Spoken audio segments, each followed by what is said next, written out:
Bismillahirrahmanirrahim. Assalamualaikum warahmatullahi wabarakatuh. Keadaan kaum salaf pada bulan Ramadan.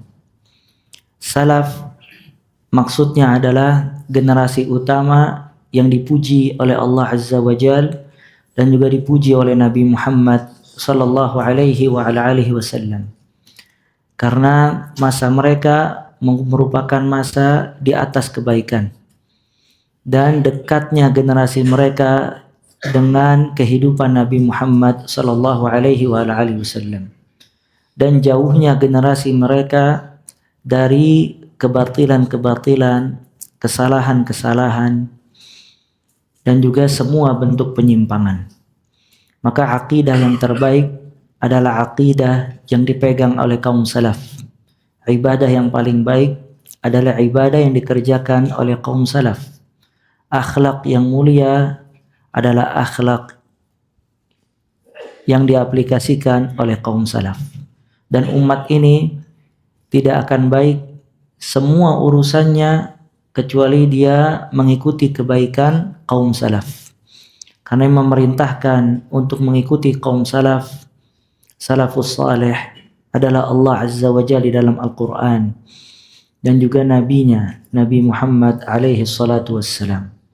Allah Ta'ala banyak memuji di dalam Al-Quranul Karim tentang kaum salaf, dan yang paling utama di antara mereka ashabun Nabi, sahabat-sahabat Nabi Muhammad alaihi salatu wassalam.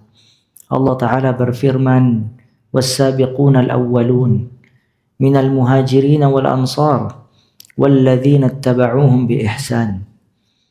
Dan orang-orang yang pertama kali masuk Islam baik dari kalangan muhajirin maupun dari kalangan ansar, walladzina ittaba'uuhum bi ihsan, dan orang-orang yang mengikuti muhajirin dan ansar dengan penuh kebaikan, ihsan.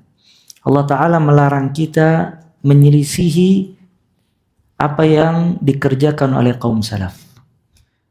Dan apabila kita menyelisihi apa yang dikerjakan oleh kaum salaf, kita akan celaka.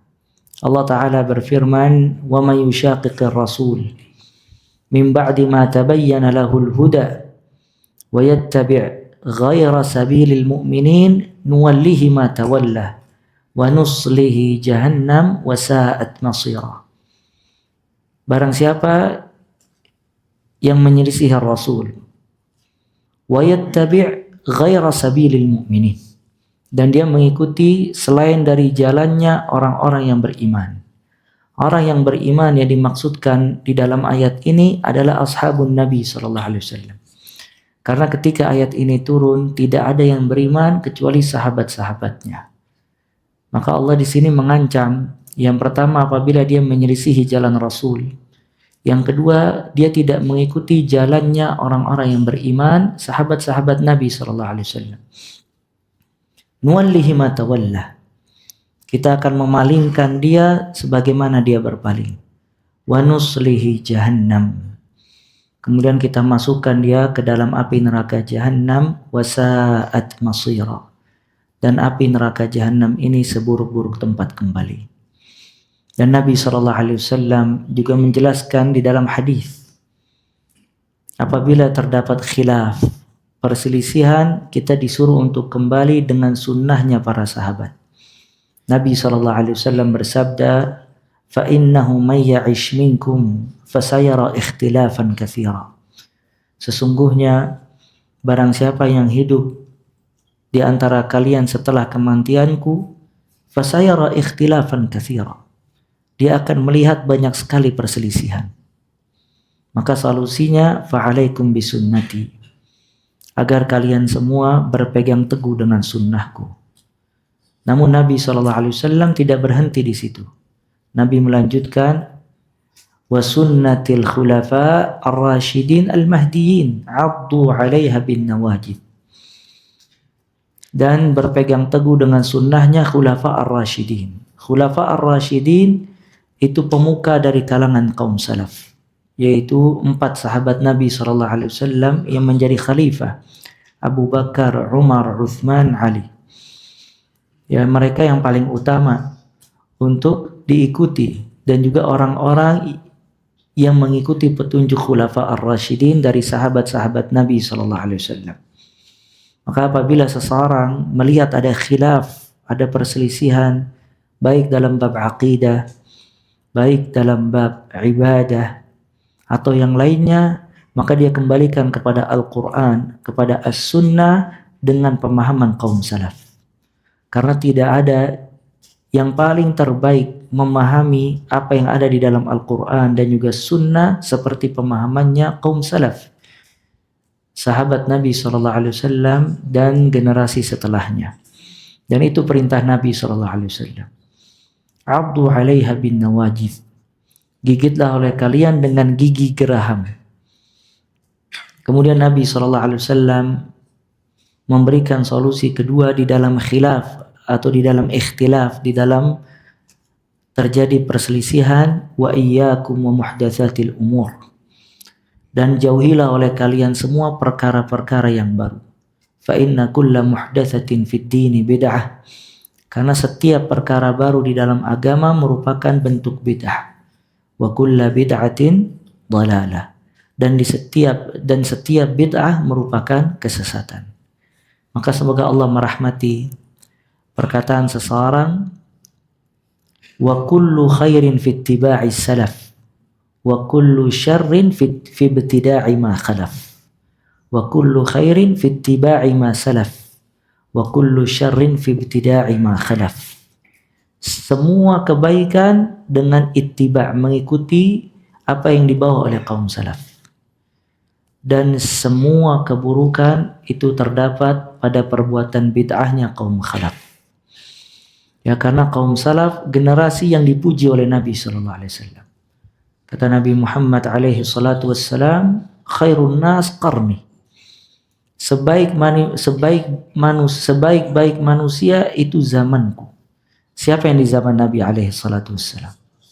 Ashabun Nabi sallallahu alaihi wasallam, sahabat-sahabatnya. Tsumma alladzina yalunahum, tsumma alladzina yalunahum. Kemudian yang datang setelahnya, kemudian yang datang setelahnya. Maka ini pujian yang keluar langsung dari mulut as-sadiq wal masduq, yang jujur dan terpercaya apa yang dibawa olehnya, yaitu Nabi SAW. Maka kita meyakini apa yang ada di kaum salaf itulah yang paling terbaik. Maka salah seorang di antara mereka berkata, alaik bi athari salaf wa in rafadakan nas. Agar kalian semua berpegang teguh dengan petunjuknya kaum salaf, walaupun kalian dibenci oleh manusia. Dan Imam Malik rahimahullah, beliau berkata, lan yasluh akhir hadhil ummah illa bima saluha biha awwaluha. Tidak akan baik urusan atau perkara akhir umat ini kecuali dia mengikuti kebaikan yang awal dari generasi ini. Artinya kalau akhir dari umat ini ingin mendapatkan banyak kebaikan, dia harus mengikuti petunjuknya orang-orang yang pertama kali dari generasi ini, yaitu kaum salaf. Dan antum perhatikan ketika Nabi SAW menjelaskan tentang hadithul iftiraq, hadis perpecahan umat, yang kata para ulama, hadis ini balagha mablagh at-tawatur, sampai kepada derajat mutawatir, bahwasanya umat ini akan terpecah belah menjadi berapa golongan? 73 golongan. Sebagaimana al-Yahud atau Yahudi berpecah belah, Nasara berpecah belah, begitu juga umat ini berpecah belah. Kemudian Nabi SAW menjelaskan siapa yang selamat dari perpecahan ini. Kata Nabi SAW, kulluha finnar illa wahidah. Semuanya di dalam api neraka, maksudnya terancam api neraka kecuali satu golongan. Lantas para sahabat bertanya, man hum ya Rasulullah? Siapa mereka wahai Rasulullah? Maka Nabi SAW mengatakan, ma kana alaihi al-yawm wa ashabi, yaitu apa yang dibawa olehku pada hari ini dan juga sahabat-sahabatku. Dalam riwayat lain al-jamaah, yang selamat adalah al-jamaah, yang berpegang teguh dengan apa yang dibawa oleh Nabi Muhammad alaihi salatu wassalam.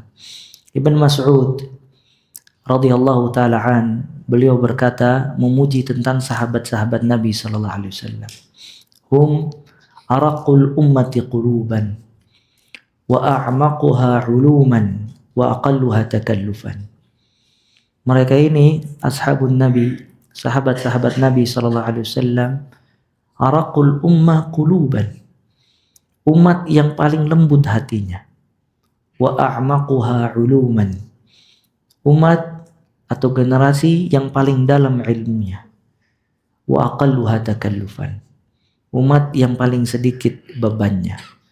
Ibn Rajab, Ibn Al-Qayyim rahmatullah alaihim juga menjelaskan kalau kaum salaf kalamuhu qalil kathirul faidah, sedangkan kaum khalaf kalamuhum kathir qalilul faidah. Kaum salaf ini perkataannya sedikit tapi banyak fawaidnya, sedangkan kaum khalaf dia banyak berbicara cuman sedikit faedahnya. Maka dari situ, dari jabaran yang tadi kita sebutkan, itu merupakan urgensi agar seseorang mempelajari tentang manhajus salaf, metode kaum salaf, baik dari i'tiqad, aqidah, baik dari ibadah, baik dari akhlak, baik dari muamalah. Ya, karena dia tidak akan menemukan generasi yang ibadahnya seperti ibadah kaum salaf. Dan dia tidak akan menemukan generasi yang insafnya, sifat objektivitasnya seperti kaum salaf. Dan dia tidak akan mendapatkan generasi yang cintanya kepada Allah dan Rasul seperti kaum salaf. Maka dalam mempelajari kisah-kisah tersebut, sebagaimana disebutkan oleh Syekh Saleh Al-Utsyaikh hafizahullah, mempelajari qasasul anbiya, kisah-kisah para nabi, dan mempelajari siyarus salaf, kehidupan kaum salaf, itu memiliki beberapa fawaid. Di antaranya as-sabat, akan menumbuhkan di dalam hati kita keteguhan. Karena semakin kita mempelajari kisah mereka, semakin teguh dan kuat iman kita. Kemudian di dalam mempelajari kisah-kisah mereka akan menumbuhkan as-sabar, kesabaran. Bagaimana sabarnya mereka di dalam berdoa kepada Allah, sabarnya mereka di dalam meraih keridhaan Allah, sabarnya mereka di dalam menjauhi larangan-larangan Allah, sabarnya mereka di dalam menunggu pertolongan Allah Azza wa Jalla, dan seterusnya. Kemudian di dalam mempelajari kisah dan kehidupan mereka, itu akan menghilangkan dari diri kita al-ujub, sifat membanggakan diri.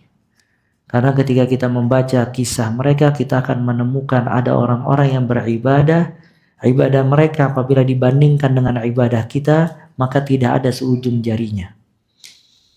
Ya, maka hilang dari diri kita ujub, rasa takjub melihat kehebatan diri. Kalau kita lihat sedekahnya mereka dengan sedekahnya kita, maka tidak ada seujung jari mereka.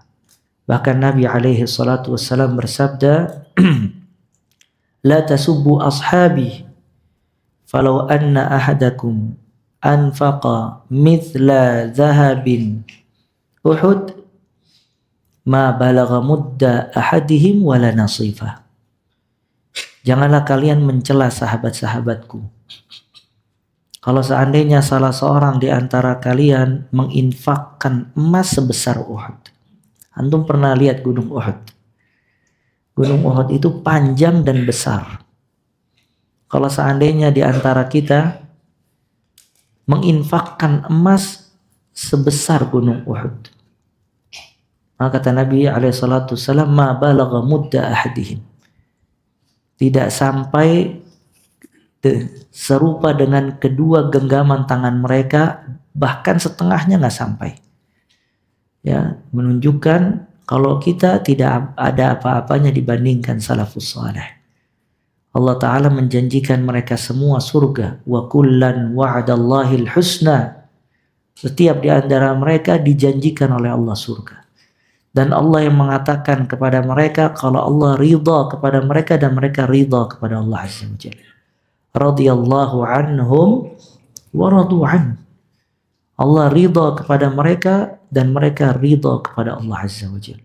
Dipuji langsung oleh Allah di dalam Al-Qur'anul Karim. Tapi lihat subhanallah.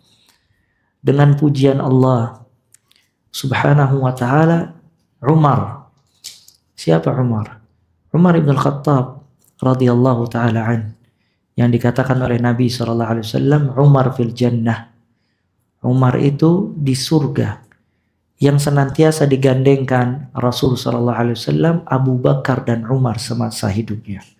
Selalu Nabi Abu Bakar Umar, Nabi Abu Bakar Umar. Sampai wafatnya, maka kuburannya berdekatan antara Nabi SAW, Abu Bakar dan Umar, yang menunjukkan keutamaan Umar. Cuman dengan pujian dari Allah, kalau Allah ridha kepada Umar. Rekomendasi dari Nabi SAW, kalau Umar di surga. Namun dengan itu Umar masih berkata kepada Hudzaifah ibn Yaman. Siapa Hudzaifah ibn Yaman? Hudzaifah ibn Yaman sahibu sirri Rasul, yang menyimpan rahasia dari Rasul SAW. Hudzaifah ibn Yaman itu sahabat yang mencatat nama orang-orang munafik. Nggak ada yang tahu kecuali Nabi SAW dan Hudzaifah ibn Yaman. Dengan itu Umar berkata Hudzaifah ibn Yaman kepada Hudzaifah ibn Yaman, ansyadakallah, hal sammani Rasul SAW bima samma bihil munafiqun. Semoga Allah merahmatimu wahai Hudzaifah, apakah namaku ada di dalam daftar nama orang-orang munafik atau tidak? Padahal Umar dijanjikan jannah, surga. Tapi dengan itu dia khawatir dia termasuk dari daftar orang-orang munafikin. Ya lihat, kaum salaf dengan banyaknya ibadah dia takut kepada Allah Azza wa Jalla. Sedangkan kita kaum khalaf dengan sedikitnya ibadah merasa aman dari ancaman Allah Azza wa Jalla. Mereka kaum salaf dengan banyaknya ibadah sedikit tertawa banyak menangis. Sedangkan kita kaum khalaf dengan sedikitnya ibadah banyak tertawa sedikit menangis. Maka di sini anjuran ya seseorang untuk mempelajari siyarus salaf, kehidupan kaum salaf. Ibnul Jauzi rahimahullah, beliau berkata, kadangkala orang yang menuntut ilmu syar'i, ilmu itu yang ada pada dirinya membawa kepada qasawatul qulub, hati yang keras.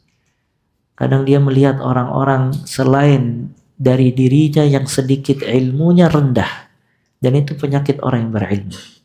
Semakin besar ilmu kadangkala semakin sombong, melihat orang lain rendah di bawah derajat dia. Maka obatnya agar dia tidak memiliki sifat ujub dan merendahkan orang lain, dia membaca kisah-kisah dan kehidupan kaum salaf agar dia bisa tawadhu', merendahkan hatinya dan melembutkan hatinya. Ya maka siyarus salaf, membaca sejarahnya kaum salaf, mimma turaqiq al-qulub, yang bisa melembutkan hati seseorang.